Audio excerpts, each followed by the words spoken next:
workers, for the first time in 10 years, have once again united as a band of brothers and sisters and said to the government, enough is enough. The time has come for you to deal with us now. And you must appreciate what you have done today. You have told the government that you have voted into office, deal with us now. That is why today is a historic day. It has never happened before in this country with regard to the ex-colony workers. You have made it so. And you know, I was a bit disappointed when I was told by the police this morning that I could not go through Railway Road and the Couva Main Road and California and Dow Village. But I know where that orders came from. Well, what time are you looking at? But you know what? It was a good thing. It was a good thing because when I marched through the cane fields, it reminded me of why I was doing what I was doing. Because as I marched through the cane fields, I remember the thousands of my people who would have given their blood and their sweat and their tears in the cane and the sun and the rain to develop a life for themselves and their children. And it reminded me that after 10 years of the shutdown of the industry, you who never depended on political patronage or handouts, you who did what you had to do and saved every cent from every penny that you got to build a life for your children, today you have been abandoned by those who once walked side by side with you. It reminded me of that, and I said to myself, when I walk through the pain, the spirits of the thousands who have gone before me must never be disappointed. And whatever we have to do, we must protect the legacy of our fathers and our grandfathers who labored in the vineyards to give us what we have today.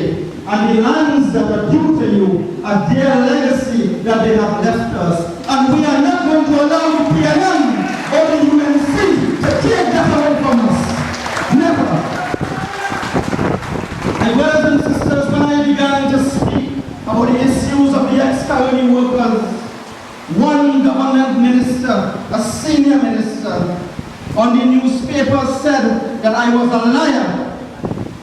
But I will say to him today, when you call me a liar, you are calling 6,000 ex-colony workers liars.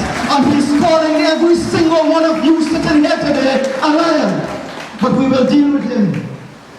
Ladies and gentlemen, this is the level of the disdain and the contempt that this government, that these ministers and members of parliament have treated you. And we must put a stop to that. Without going into much detail, I want to give that goodly minister, Mr. Devan Maharaj, some facts. I want to tell him, I am not talking about lies, I'm going to talk about the facts. Brothers and sisters, there are still 4,885 ex-colony workers still to receive leases for their agricultural plots, and that is a fact. In addition, there are still 1,198 ex-colony workers who are still to be allocated a 2-acre plot, and that is a fact. There are still 5,888 ex-colony workers still to receive leases for their residential lots. And in addition to that, there are 1,500 ex-colony workers still to be allocated a residential plot. Devan Maharaj, that is a fact. Ladies and gentlemen, there are people who have been allocated lands miles away from where they live. And they have been denied the right to build anything on those lands except a 12 by 12 shack. And if they believe you could stay in the shack overnight, they break down the shack. Devan Maharaj and Jairam Simangal, that is a fact. Colony workers are facing flooding, lack of infrastructural development, lack of road crossings, inadequate water supply, no irrigation systems, larceny, a loss of crops. Devon Maharaj, that is a fact. Leases have been given out for residential lots, and the people who have acquired these leases and have begun to build houses on their lots do not even have approvals for electricity, water, or sewage. That too is a fact. And worse than that, the Prime Minister of this country at functions, happy showing you when they're giving you a lease and doing as though they are giving you a gift and a handout, when in truth and in fact it is your legal entitlement.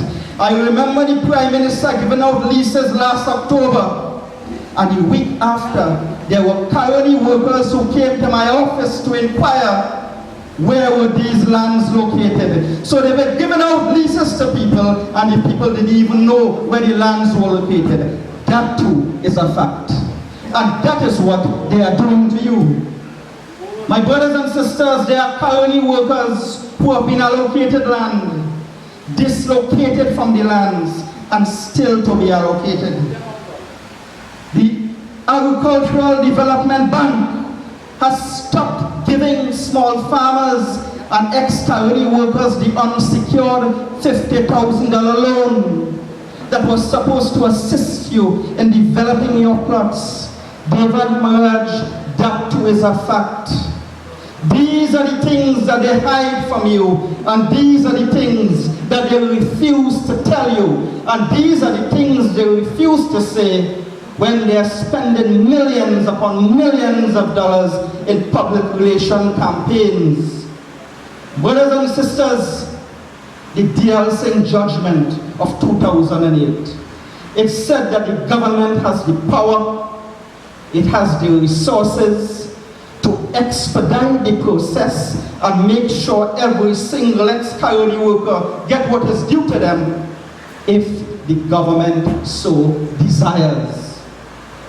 And the D.L. Singh judgment went on to say, and it applied to the then PNM government, and it is now applying to the People's Partnership government.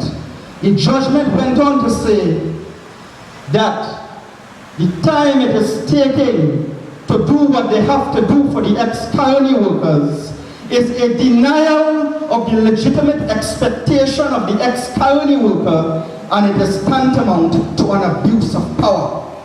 So if the PNM was exercising an abuse of power, then I am telling you here today that the People's Partnership government is also exercising abuse of power. But there is one difference. There is one difference. We know what to expect from the PNM, but we never thought that those whom we trusted, those whom we depended on, those whom we voted for, those whom we placed in office to take care of us, we never thought that they would have turned their backs on us. And that, ladies and gentlemen, is the unkindest cut of all. It hurts and it pains that those whom we trusted have betrayed that trust. You must never, never forget that. And the D.L. Singh judgment went on to say that every single ex-colony worker is entitled to a 2-acre plot with all infrastructural development in place. And every single ex-colony worker is entitled to a residential lot with all approvals in place. Ladies and gentlemen, 10 years, 7 years of the PNM, and 4 years of the People's Partnership government with 29 seats. You know what that means? They could have gone into Parliament and passed anything they wanted. And worse than that, they could have gone to Cabinet with a Cabinet note and get anything they wanted for the ex-colony workers. But today, 4 years after, you are still waiting.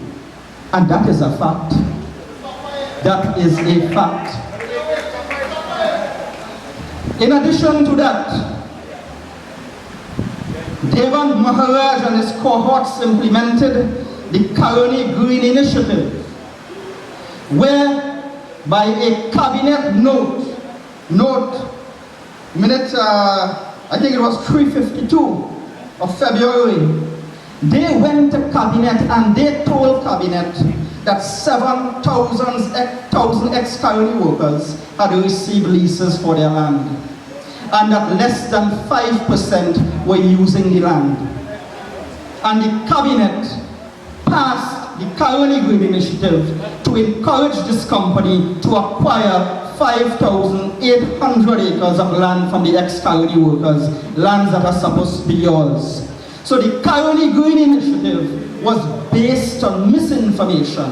It was based on lies.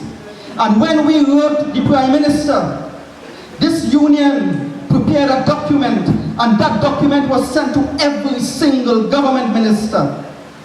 And we appealed to the Prime Minister to launch an immediate investigation to determine how is it that the Cabinet of Trinidad and Tobago could make decisions about the Colony Green Initiative based on misinformation and misleading information, and make decisions that was working to the detriment of the ex-colony worker. To date, no response. People's Partnership Government, that too is a fact. Ladies and gentlemen,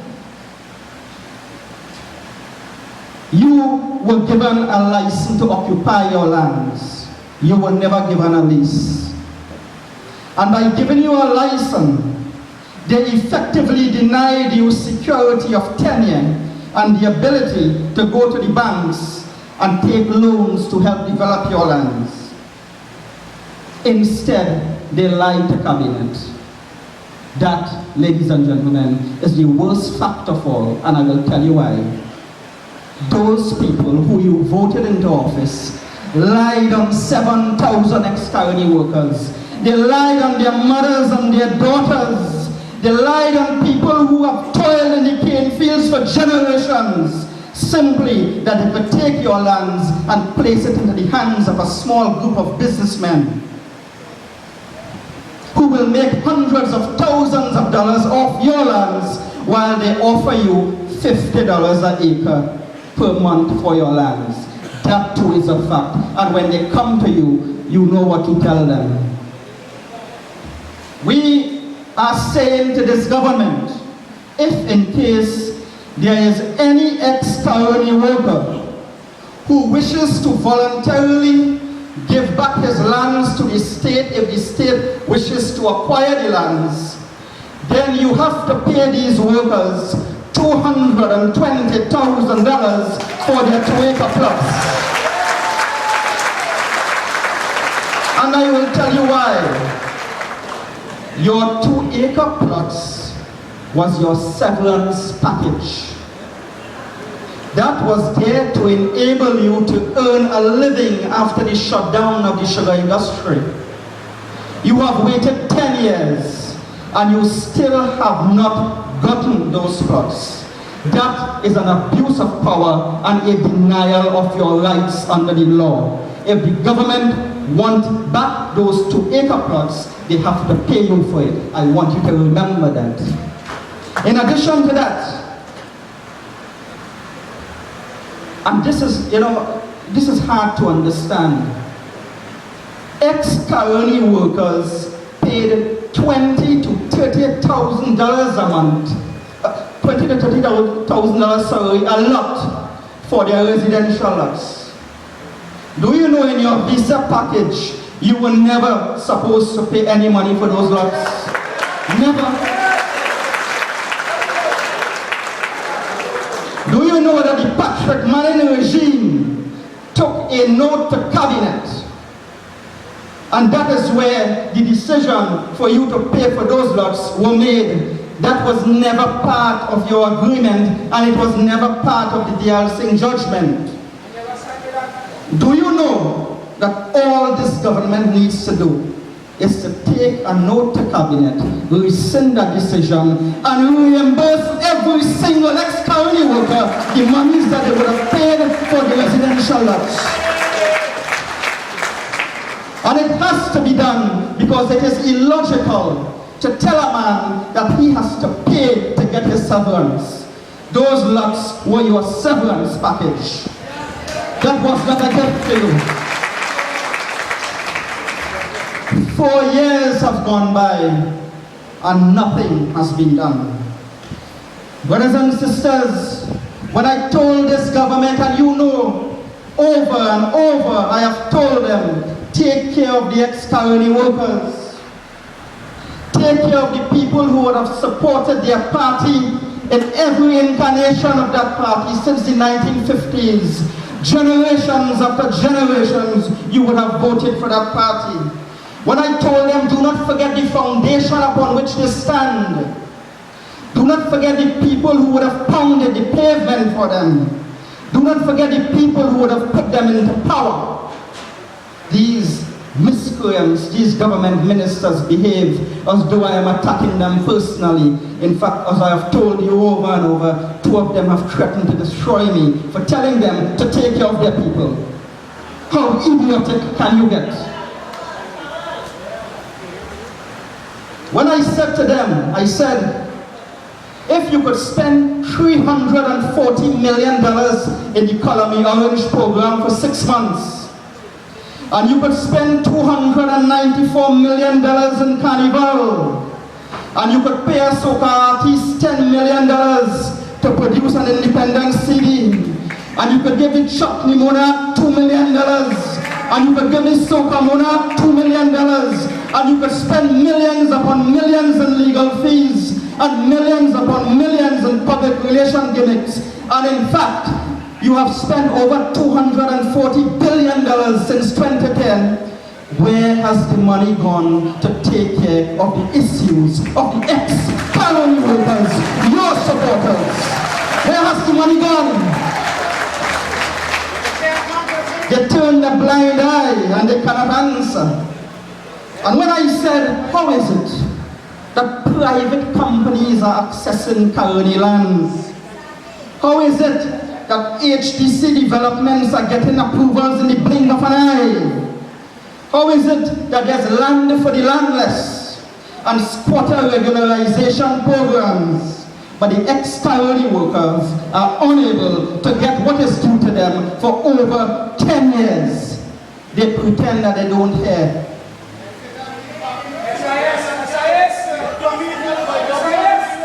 But I will tell you what one government minister said to me in my office. He said, when I told him, I said, take care of those people now. They are your supporters. He said, what them people gonna do with land?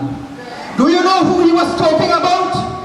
A government minister who you voted into office is saying what them people gonna do with land, and he's talking about you. That is the level of what they think about you. And I'm not talking about the PNM, and I'm not talking about the ILP. I am not talking about NJAC or the COP. I am talking about the United National Congress. Those people who you have voted into office for generations, that is what they have said about you. What will those people do with land? You, the foundation upon which they stand. I want you to remember that. But you see, my brothers and sisters, they have a plan. And their plan is to ensure that you don't get those lands and you are not able to use those lands as you should. Because they want to destroy your independence. They want to do to you what the PNM did to its own supporters along the East-West corridor. They want to turn you into people who are dependent on political patronage and handouts. They want to turn you into people that when they say come back home, you will have no choice but to go back home. Because if you don't, you will lose the CPAP job you have. That is what they are doing, because if they give you those lands, you could develop those lands and be independent and pass those lands from generation to generation, as you have been accustomed doing. And that is what they are afraid of. They want you to be empty and substanceless. They want you to lose the respect of your wives and your daughters, because they want you to sell your manhoods cheaply for 10 days and a t-shirt. That is what they want. so that when they say, come back home, you will run back home. Do not forget that. Brothers and sisters, they treat you like dirt, but yet they fail to understand that you have emotions and you have feelings, that you are not numbers and statistics.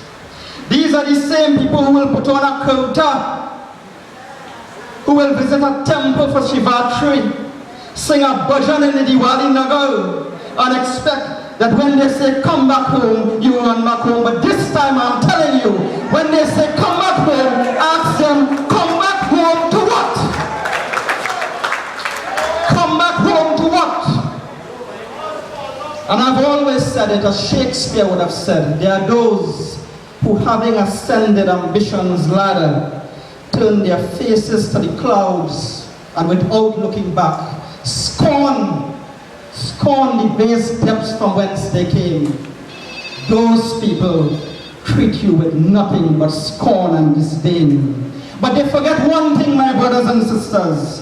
They forget that time is longer than twine, and when you go up, there's only one place to go, but down, and their days are coming. Their days are coming if they do not deal with you in a fair way.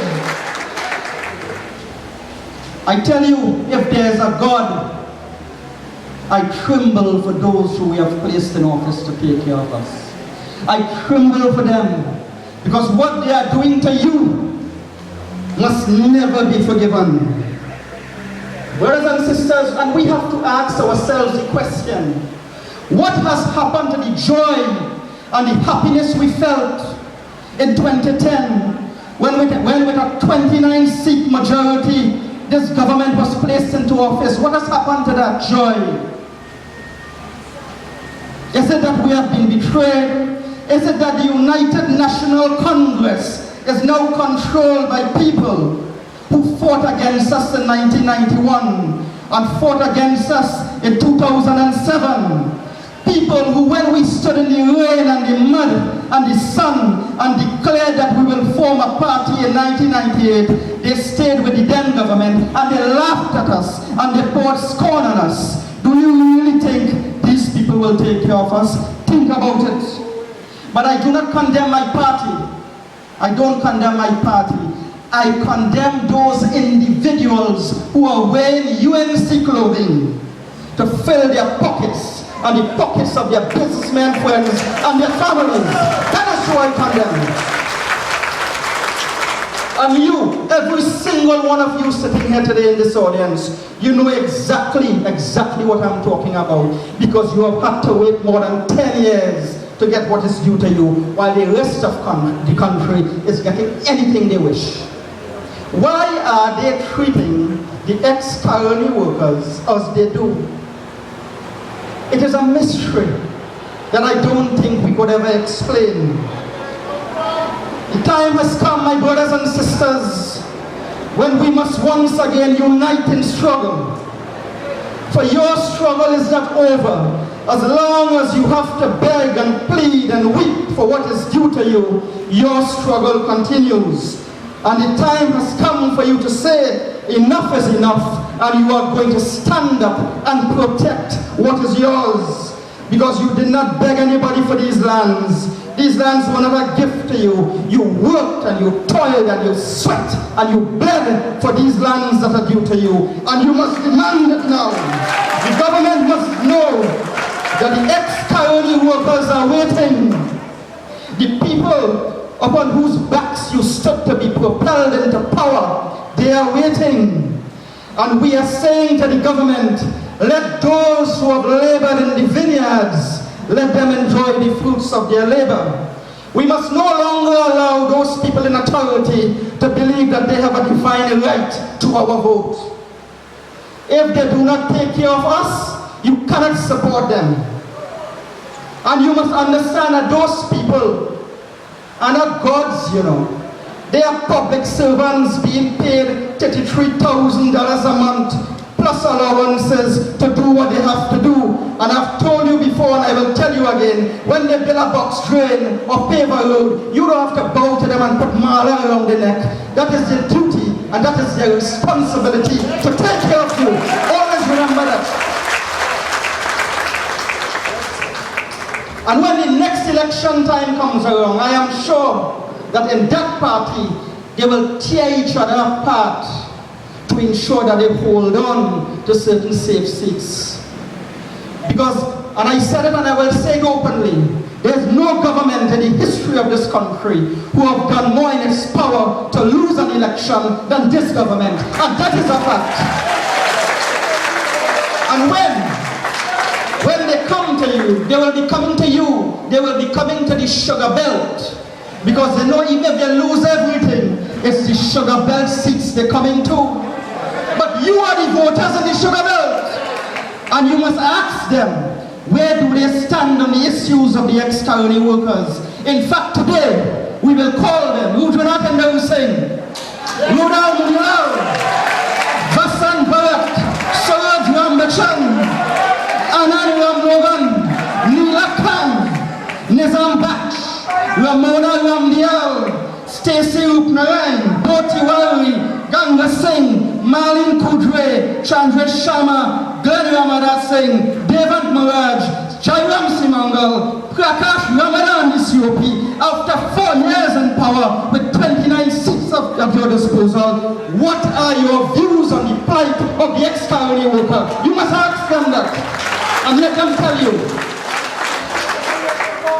Call them to account. Call them to account.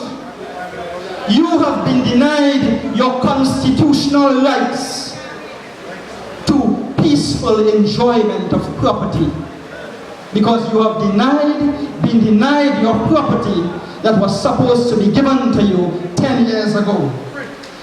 Because of that, because of the fact that the government, the past and present government, has breached its duty to you, has breached the Dialsing judgment, have denied you your constitutional right to peaceful enjoyment of property, arising out of this march, there shall be born a powerful lobby group of the All Trinidad General Workers Trade Union, the ex-colony Farmers Association, the Sugar Boilers Association and the Paid Farmers, a powerful lobby group where we are going to demand of the government to take care of your issues now. And we will call that lobby group the National Solidarity Assembly, where we will unite together as one and call on any government to account to us. Today I announce to you the formation of that umbrella group to deal with the issues of cane farmers, small farmers, and ex-colony workers. We have to ensure through that group that every single man, woman, and child in this country is afforded equality, justice, and fair play before the law and the institutions that govern our society. You know why we have to do that? You know why we have to form this organization?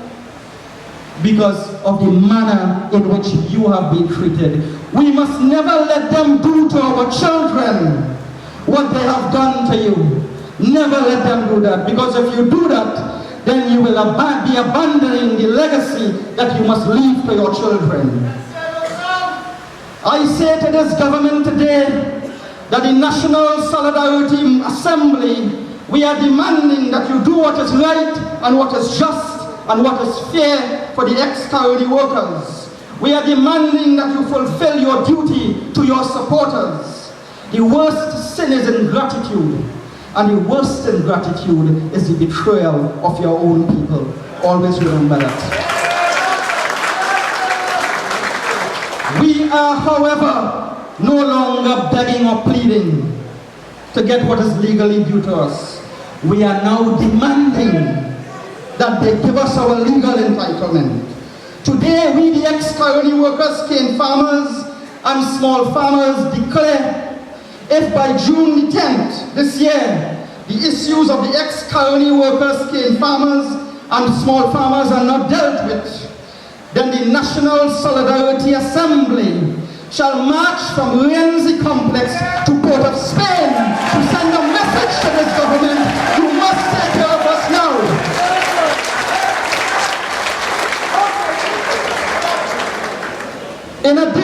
to that, the old Trinidad will once again resume its Wednesday night forum twice a month. Every other Wednesday of the month, we will meet here.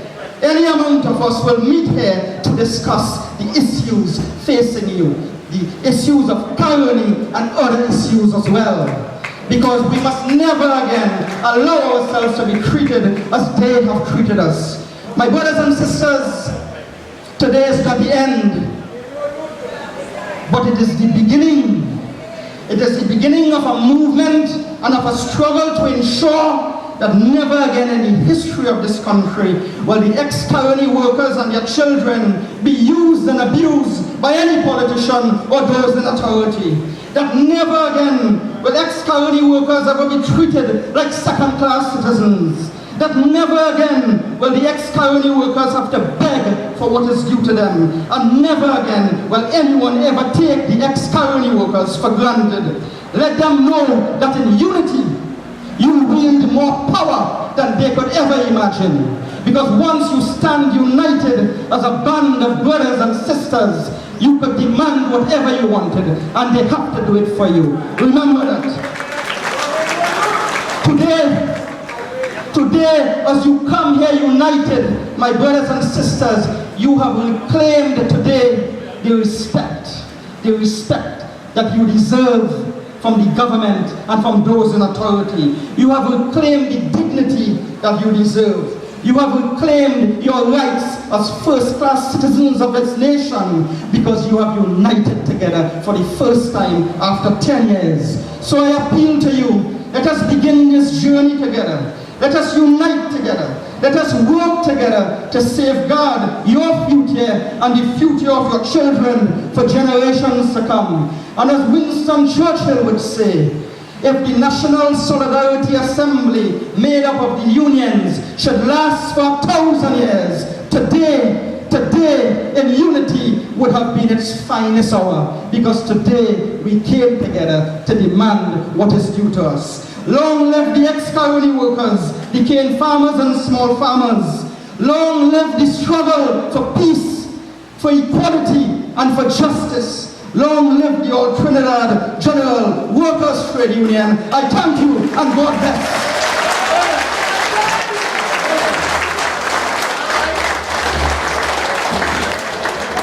Comrades, brothers and sisters, give yourself another round of applause. This is your union, this is the solidarity movement has been formulated and will be strategizing as these days come forward. So we thank you. We thank you. Safe journey home and keep in contact with the office. Keep in contact with your union headquarters here. This VNC complex is yours. This is the People's Assembly. God bless you. Safe journey home.